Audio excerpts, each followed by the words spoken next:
أعوذ بالله من الشيطان الرجيم بسم الله الرحمن الرحيم وكذلك جعلناكم أمة وسطا لتكونوا شهداء على الناس ويكون الرسول عليكم شهيدا. اور اسی طرح ہم نے تمہیں بہترین امت بنایا تاکہ تم لوگوں پر گواہ بنو اور یہ رسول تمہارے نگہبان اور گواہ ہو. وما جعلنا القبلة التي كنت عليها إلا لنعلم من يتبع الرسول ممن ينقلب على عقبيه. تم پہلے جس قبلے پر تھے ہم نے وہ اسی لیے مقرر کیا تھا کہ دیکھیں کون رسول کی پیروی کرتا ہے اور کون الٹے پاؤں پھر جاتا ہے. وَإِن كَانَتْ لَكَبِيرَةً إِلَّا عَلَى الَّذِينَ هَدَى اللَّهُ. اور بے شک وہ لوگ جنہیں اللہ نے ہدایت دی تھی ان کے علاوہ لوگوں پر یہ بہت بھاری تھی. وَمَا كَانَ اللَّهُ لِيُضِيعَ إِيمَانَكُمْ إِنَّ اللَّهَ بِالنَّاسِ لَرَءُوفٌ رَحِيمٌ. اور اللہ رب العزت کی یہ شان نہیں کہ تمہارا ایمان ضائع کر دے. بے شک اللہ تعالیٰ لوگوں پر بہت مہربان رحم فرمانے والا ہے. آیہ مبارکہ میں ارشاد فرمایا کہ ہم نے تمہیں بہترین امت بنایا ہے. اے مسلمانوں، جس طرح ہم نے تمہیں ہدایت دی اور خانہ کعبہ کو تمہارا قبلہ بنایا، اسی طرح ہم نے تمہیں بھی بہترین امت بنایا ہے. سبحان اللہ.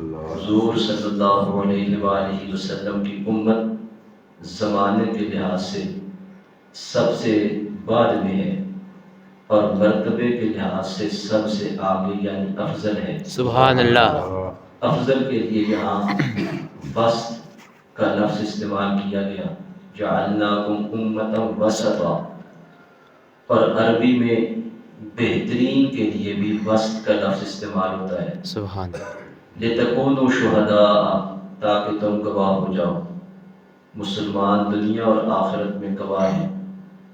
دنیا میں اس طرح کہ مسلمان کی گواہی مومن اور کافر سب کے بارے میں شرعاً معتبر ہے، اور کافر کی گواہی مسلمان کے خلاف معتبر ہے. اللہ تعالیٰ کے فضل سے مردوں کے حق میں بھی اس امت کی گواہی معتبر ہے، اور رحمت اور عذاب کے فرشتے اسی کے مطابق عمل کرتے ہیں. بخاری شریف میں حضرت انس بن مالک رضی اللہ تعالیٰ عنہ کی روایت ہے کہ صحابہ کرام رضی اللہ تعالیٰ عنہ کے پاس سے ایک جنازہ گزرا. انہوں نے اس کی تعریف کی. نبی کریم علیہ السلام نے فرمایا واجبت، اس کے لیے واجب ہو گئی. پھر دوسرا جنازہ گزرا تو صحابہ کرام علیہم رضوان نے اس کی برائی بیان کی. سرکار نے ارشاد فرمایا واجبت، اس کے لیے بھی واجب ہو گئی. حضرت فاروق اعظم رضی اللہ تعالیٰ نے پوچھا یا رسول اللہ کیا چیز واجب ہوگی؟ ارشاد فرمایا پہلا جنازہ جس کی تم نے تعریف کی اس کے لیے جنت واجب ہوگی، اور دوسرا جس کی تم نے برائی بیان کی اس کے لیے دوزخ واجب ہوگی. تم زمین میں اللہ تعالیٰ کی گواہ ہو. تو معلوم ہوا مردوں کے حق میں بھی اس امت کی گواہی معتبر ہے.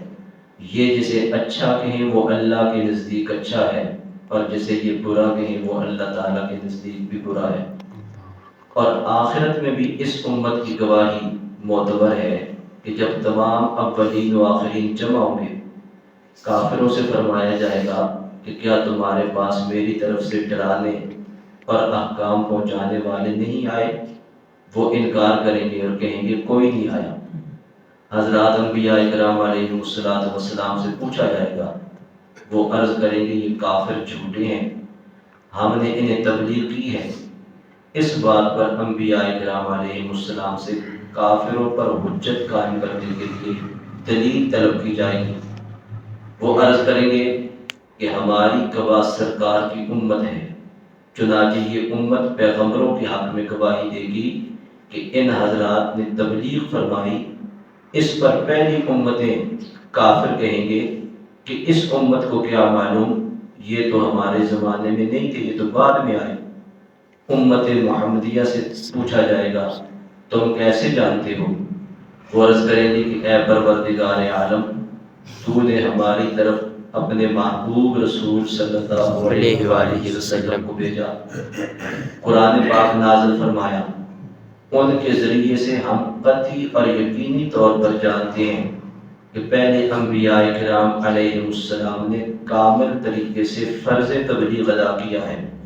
پھر سید الانبیاء صلی اللہ علیہ وآلہ وسلم سے آپ کی امت کے متعلق پوچھا جائے گا، سرکار ان کی تصدیق فرمائیں گے اور فرمائیں گے جو میرے امتی کہہ رہی ہے وہی حق اور درست ہے۔ سبحان اللہ۔ تو یہ اس امت کے بہترین ہونے کی ایک دلیل یہ بھی ہے کہ قیامت کے دن کافر جب نبیوں کے خلاف کہیں گے کہ انہوں نے تبلیغ کا پیغام نہیں پہنچایا، یہ امت نبیوں کے حق میں گواہی دے گی کہ مالک تیرے سارے نبی سچے ہیں، انہوں نے فرض تبلیغ ادا کر دیا ہے۔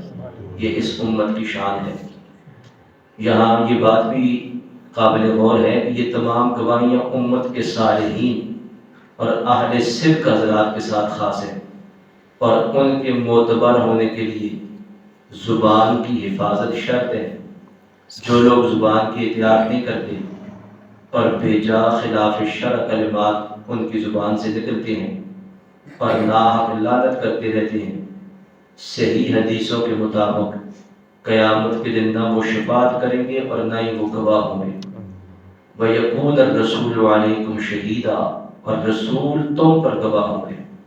علامہ اسماعیل حقی رحمۃ اللہ علیہ فرماتے ہیں، حضور پرنور صلی اللہ علیہ وآلہ وسلم کی گواہی یہ ہے کہ آپ ہر ایک کے دینی رتبے اور اس کے دین کی حقیقت پر آگاہ ہیں۔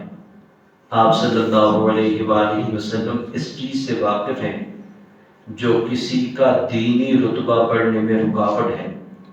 آپ صلی اللہ علیہ وآلہ وسلم کو لوگوں کی گناہ معلوم ہے۔ آپ صلی اللہ علیہ وآلہ وسلم ان کے ایمان کی حقیقت، اعمال، نیکیاں، برائیاں، اخلاص اور نفاق وغیرہ کو نور حق سے جانتے ہیں۔ یہ سرکار کا علم ہے اور یہ سرکار کی نگاہ کی وسعت ہے۔ صدیاں گزر گئی ہیں، آج بھی سرکار کی امت موجود ہے اور قیامت تک موجود ہوگی، اور جتنے بھی محبوب کی امتی ہیں، محبوب ان کے ایمان کی حقیقت کو بھی جانتے ہیں، ان کے اعمال کو بھی جانتے ہیں، ان کی نیکیوں اور برائیوں کو بھی جانتے ہیں، اور اخلاص اور نفاق جو دل کی حالتیں ہیں سرکار ان کو بھی جانتے ہیں۔ سبحان اللہ۔ ایسا ہی کلام حضرت شاہ عبد العزیز محدث دہلوی رحمۃ اللہ علیہ اپنی تفسیر فتح العزیز میں بھی ذکر فرمایا۔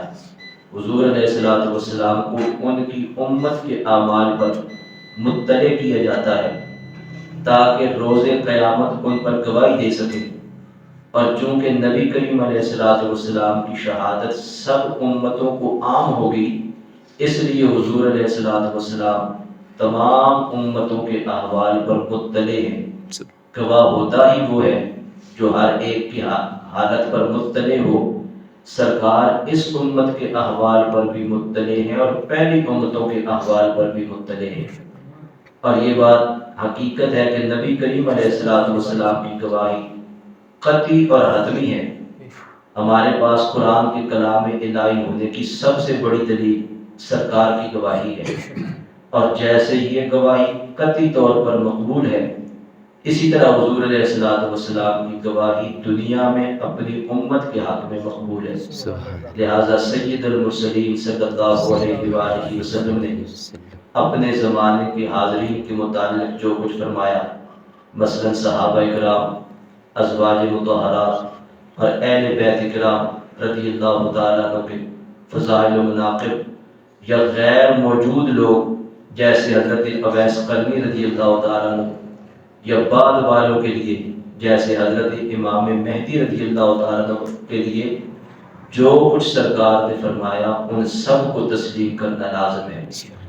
حضرت امام مہدی قرب قیامت ظاہر ہوں گے، اور سرکار نے ان کے اوصاف اور ان کے حالات بھی بیان فرما دی۔ یہ محبوب کا وسعت علم ہے کہ قیامت کے قریب ایک ہستی تشریف لانے والی ہے، اور سرکار 1400 سال پہلے ان کے حالات بیان فرما رہے ہیں۔ لِنَعْلَمَ مَن يَتَّبِعُ الرَّسُولَ، تاکہ دیکھیں کون رسول کی پیروی کرتا ہے۔ قبلے کی تبدیلی کی ایک یہ حکمت ارشاد ہوئی کہ اس سے مومن اور کافر میں فرق ہو جائے گا کہ کون سرکار کے حکم پر قبلہ تبدیل کرتا ہے اور کون آپ کی نافرمانی کرتا ہے۔ چنانچہ قبلے کی تبدیلی پر بہت سے کمزور ایمان والے اسلام سے پھر گئے، منافقین نے اسلام پر اعتراض شروع کر دیے اور پختہ ایمان والے اسلام پر قائم رہے۔ وَإِنْ كَانَتْ لَكَبِيرَةً إِلَّا عَلَى الَّذِينَ هَدَى اللَّهُ، اگر کہ یہ تبدیلی بڑی گراں ہے، قبلہ کی تبدیلی کو کامل ایمان لوگوں نے بڑی خوش دلی سے قبول کیا، لیکن منافقوں پر یہ تبدیلی بڑی گراں گزری۔ اس سے معلوم ہوا کہ اللہ تعالیٰ کا حکم معلوم ہونے کے بعد قبول کرنے سے دل میں تنگی محسوس کرنا یہ منافقت کی علامت ہے۔ ہمارے معاشرے میں بھی لوگوں کی ایک بڑی تعداد ہے جن میں یہ مرض بڑی شدت سے پیدا ہو گیا ہے۔ اسی مرض کی وجہ سے اللہ تعالیٰ کے احکام پر عمل کرنا ان کے لیے بڑا مشکل ہو چکا ہے۔ حالانکہ کامل مسلمان کی شان یہ ہے کہ جب اسے اللہ تعالیٰ کا کوئی حکم معلوم ہو جائے وہ اس کے سامنے سر تسلیم خم کر دے اور اپنے نفس سے اٹھنے والی وہ آواز وہی دبا دے جو اللہ تعالیٰ کے حکم پر عمل کرنے کے معاملے میں اسے روک رہی ہو یا اس کے دل میں تنگی پیدا کر رہی ہو۔ اللہ تعالیٰ ہم سب کو ہدایت عطا فرمائے۔ آیہ مبارکہ کا کچھ حصہ اور بھی قابل تشریح ہے، انشاءاللہ آئندہ درس میں اس کے متعلق ذکر ہوگا۔ صدق اللہ مولانا العظیم۔